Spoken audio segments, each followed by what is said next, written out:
Boa noite, amigos. Que bom estarmos unidos em pensamentos e vibrações.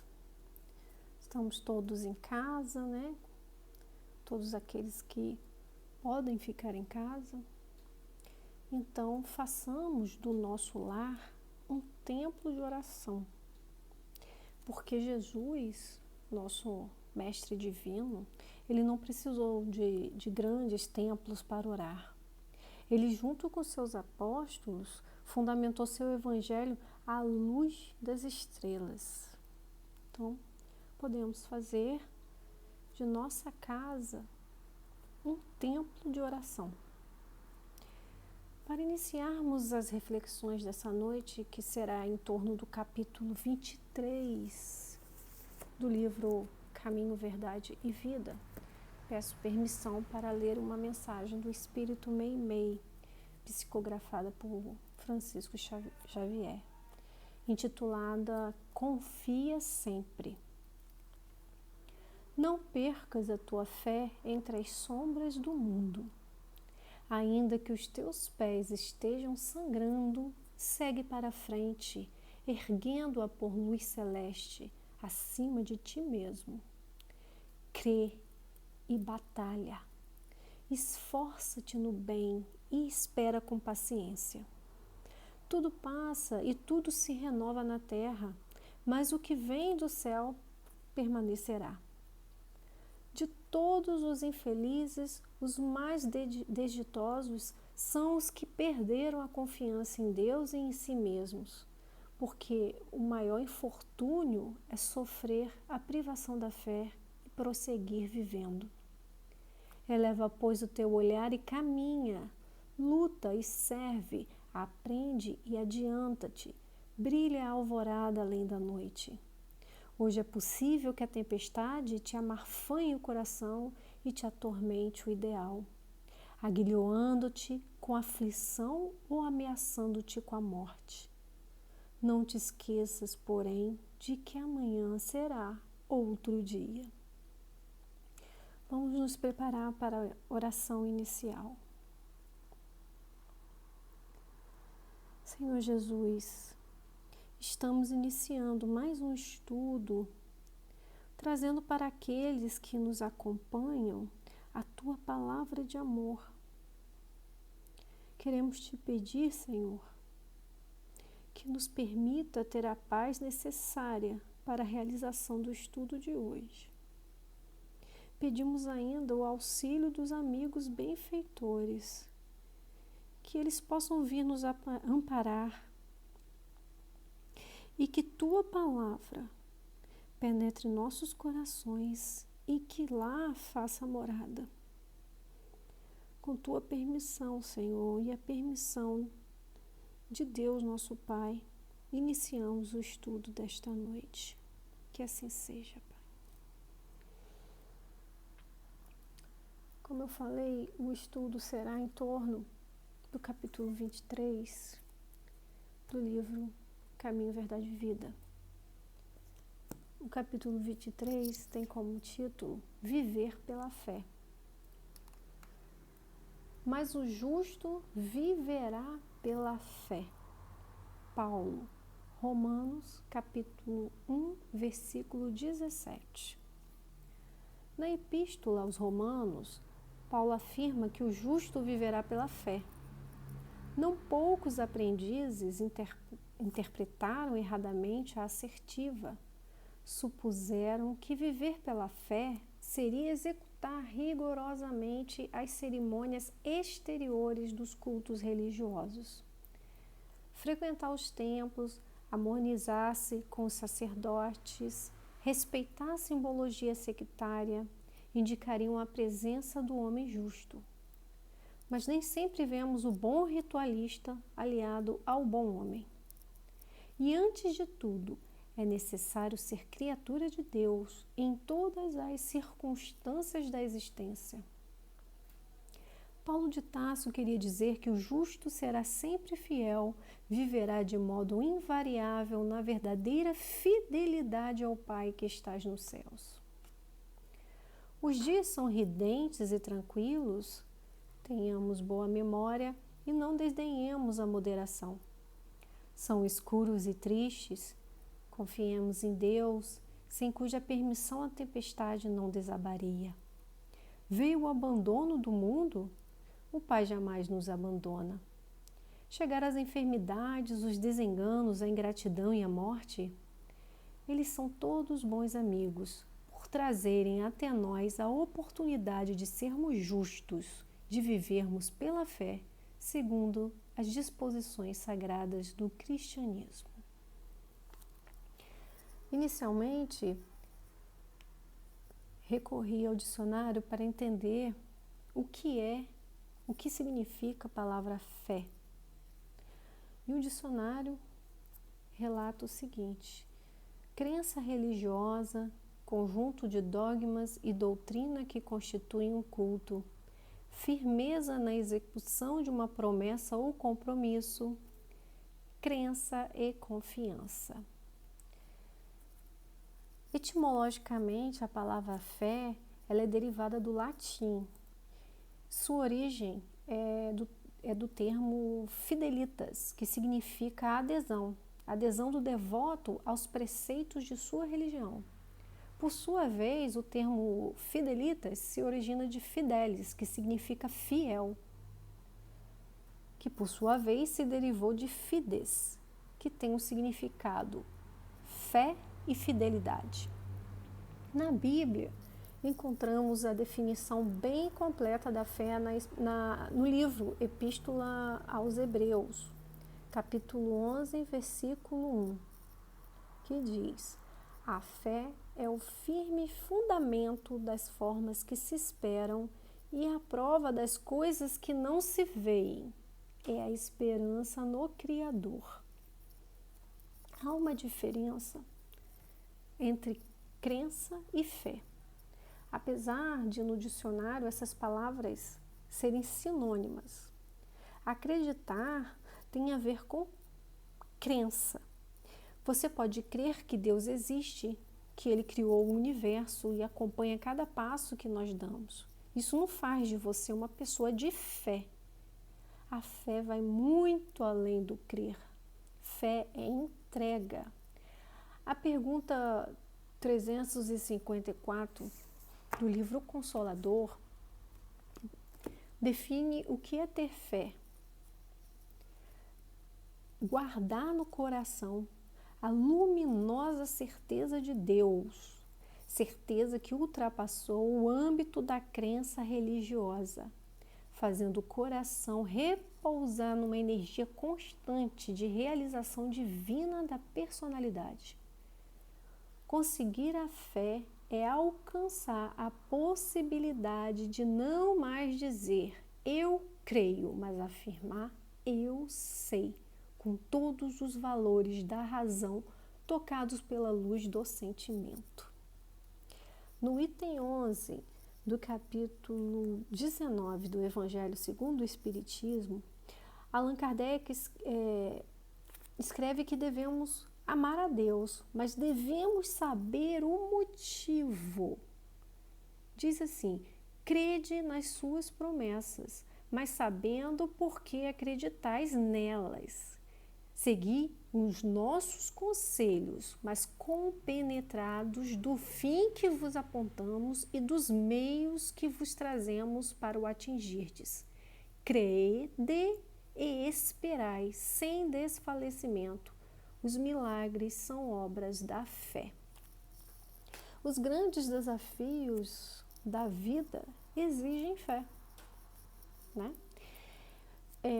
Paulo de Tarso afirma que o justo viverá pela fé.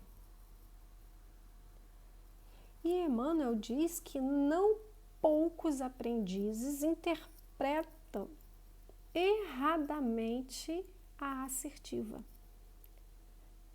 Como aconteceu com os homens primitivos que, destituídos de senso de moral, né, de senso moral, acreditavam que ao oferecer bens materiais, animais ou algo semelhante, estariam honrando a Deus. Sob essa mesma justificativa de estar honrando a Deus, as chamadas guerras santas mataram muitas pessoas. Mas, o Pai Divino não condenou os que assim agiram, por levar em conta que a intenção é tudo e o fato é nada.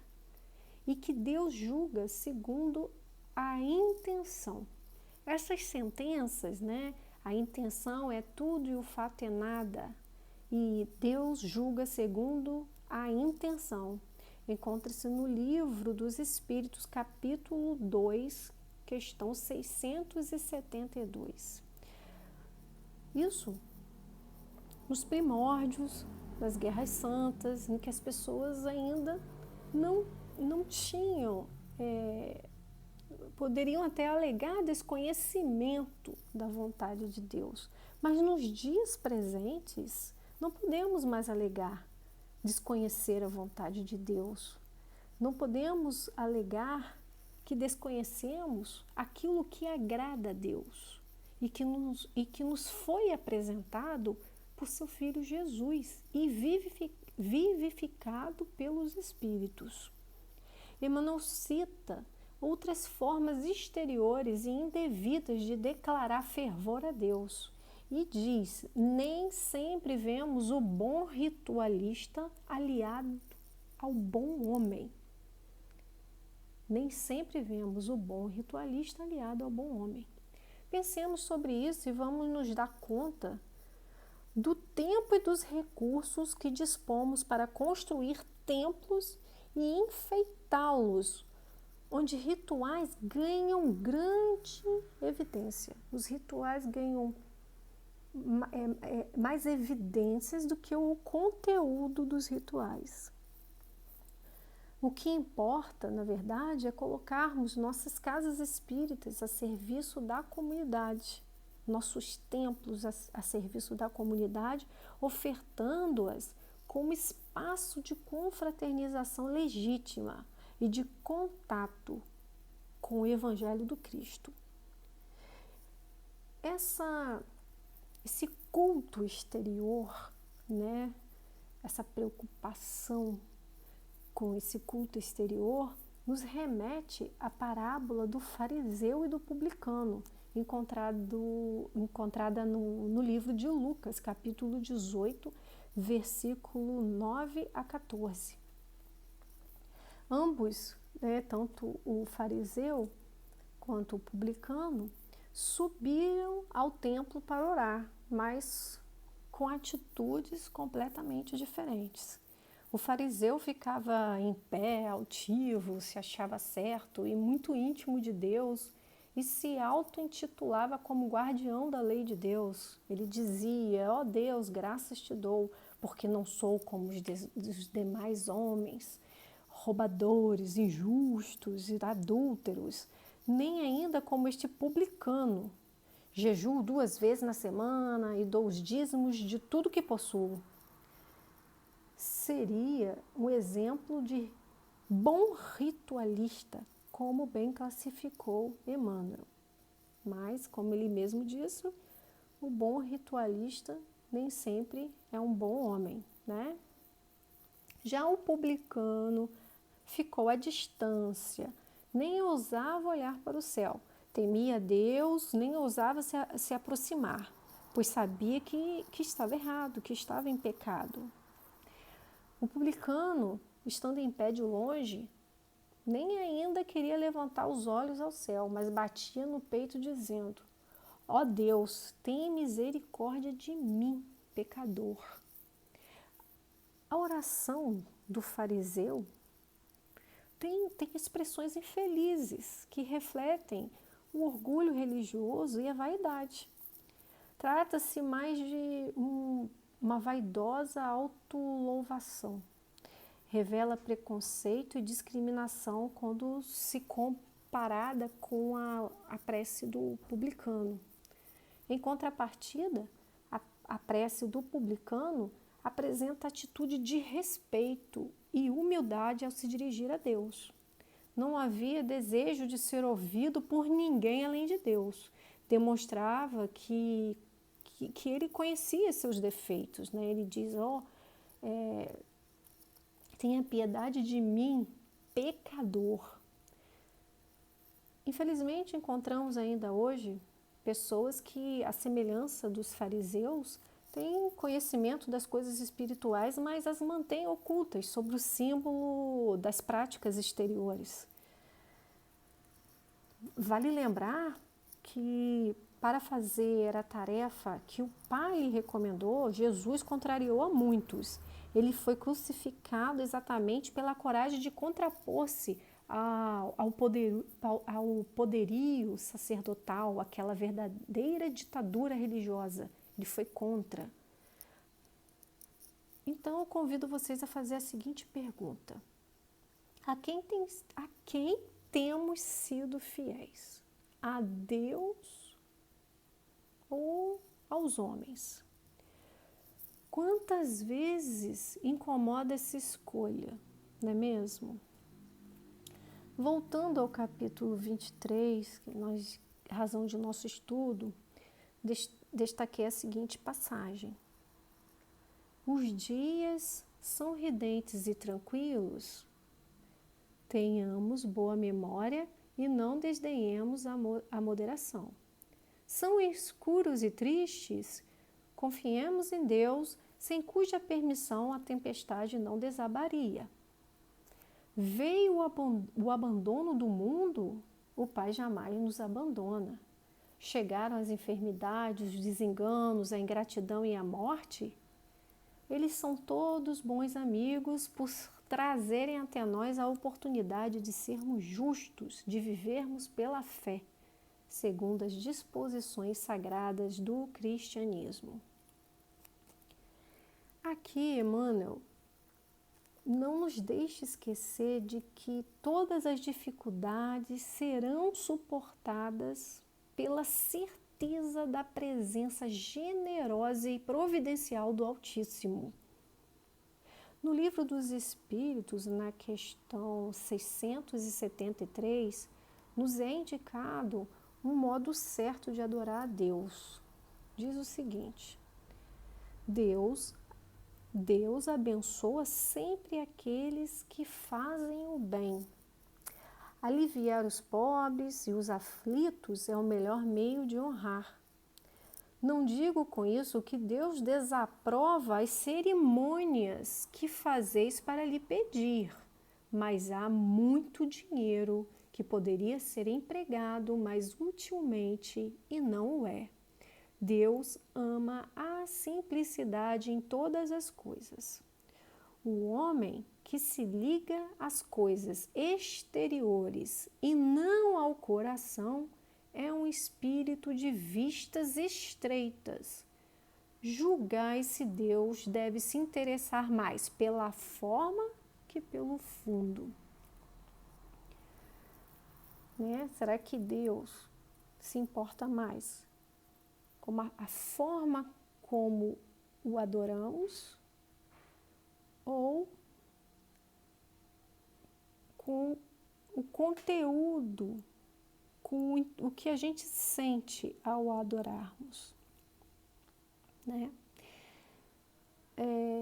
Emmanuel explica que Paulo de Tarso quis nos passar a mensagem de que o justo será sempre fiel e viverá de modo invariável na verdadeira fidelidade ao Pai que está nos céus. Mas como sermos fiéis a Deus? O que devemos fazer? Aí, André Luiz nos ensina em seu livro Agenda Cristã, no capítulo Privilégios Cristãos, como sermos fiéis a Deus. Ele diz: manter suprema fidelidade a Deus, olvidar os próprios desejos, atendendo aos superiores desígnios, humilhar-se para que a mão do Senhor seja exaltada, conquistar a si mesmo, renunciar com alegria em benefício dos outros, trabalhar na construção do reino divino.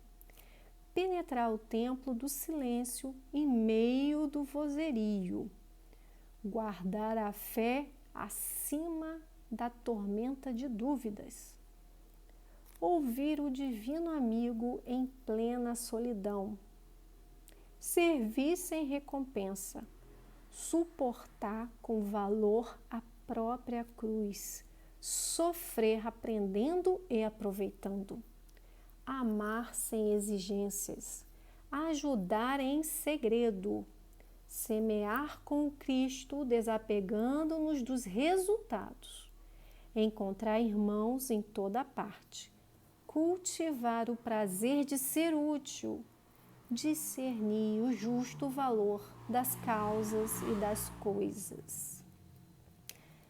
Então, aqui André Luiz nos ensina como ser fiéis a Deus.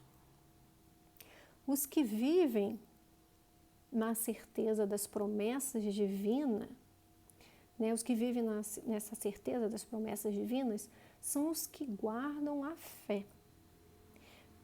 Precisamos manter a fé em todos os momentos da vida, especialmente nos mais difíceis, porque são nas horas de provação, de dor, nas horas das sombras, que devemos permanecer fiéis à vontade divina. Devemos ter a certeza de que o socorro vem, só que não é instantâneo. Temos que ter paciência. O verdadeiro homem de bem, como conceitua Kardec no livro, no Evangelho segundo o Espiritismo, e que Kardec chama de homem de bem, e a Bíblia ela chama de homem justo. Esse verdadeiro homem de bem, ou homem justo, é aquele que tem fé em Deus, em sua bondade, em sua justiça, aquele fiel à vontade divina. Percebem que a palavra fiel, fidelidade, estão sempre interligadas, né? E para finalizar esse pequeno estudo, né, eu quero ler uma mensagem de Emmanuel encontrada no livro Crer é Agir. Essa mensagem ela é intitulada Provas e diz: não ouvides a fé quando as provas te busquem. A dor onde aparece é formação de luz. A terra golpeada enriquece a lavoura. A árvore sob a poda abre-se em novos frutos. A lágrima na vida é um guia no caminho. Sofre, mas age e serve, entregando-te a Deus. Vamos fazer nossa oração final.